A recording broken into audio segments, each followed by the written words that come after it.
যে ডিপো থেকে তেল সরবরাহ বাড়লো কিনা আর যানবাহনের সারি সেটা কমলো কিনা একটু জানাবেন।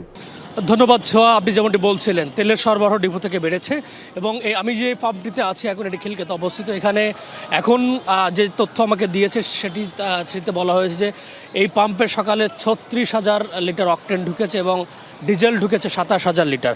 এই তথ্যটি মালিক পক্ষ দিয়ে তারা বলেছিলেন যে গভর্নমেন্ট যে সিদ্ধান্ত নিয়েছিল তেল সরবরাহ বৃদ্ধির সেটা গতকাল থেকে ওই অর্থে কার্যকর না হলেও আজকে তার বাস্তবায়ন তারা দেখতে পেয়েছেন এবং 36,000 লিটার অকটেন তারা পেয়েছেন এবং তারা আশা করছেন যে যে পরিমাণ তেল তারা পেয়েছেন এটাতে যে পরিমাণ যানবাহন তারা গত এক মাস বা এক মাসের অধিক সময় যেটা কাভার দিয়েছেন তার থেকে বেশি পরিমাণ যানবাহনে তারা তেল দিতে পারবেন। এবং এই বিষয়টি নিয়ে এখানে যারা তেল নিতে এসেছেন তারাও বেশ সন্তোষ প্রকাশ করেছেন। তারা বলছেন যে তেলের সরবরাহ বাড়ায় ঘাটতি যেমন সংকট যেমন কমবে তেমনি দীর্ঘ সারিও কমবে। এর আগে আমি যখন এই খিলক্ষেত তেলের পাম্পটিতে আসছিলাম আমি আসার পথে দেখেছি দীর্ঘ লাইন, এই যানবাহনের লাইন এটি গত রাত থেকে তারা এখানে লাইন দিয়েছেন।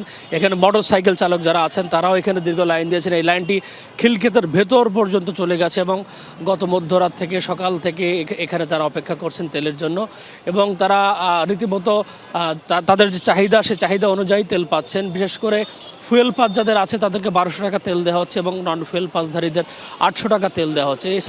এছাড়া প্রাইভেট কারগুলোতে 5,000 টাকা পর্যন্ত তেল দেওয়া হচ্ছে এবং সেই তেল পেয়ে তারা খুশি এমনটি তারা আমাদেরকে জানিয়েছেন এবং তারা বলছেন এই ধারাবাহিকতা যদি বজায় থাকে তাহলে খুব দ্রুতই হয়তো এই সংকট মিটে যাবে। ছোয়া।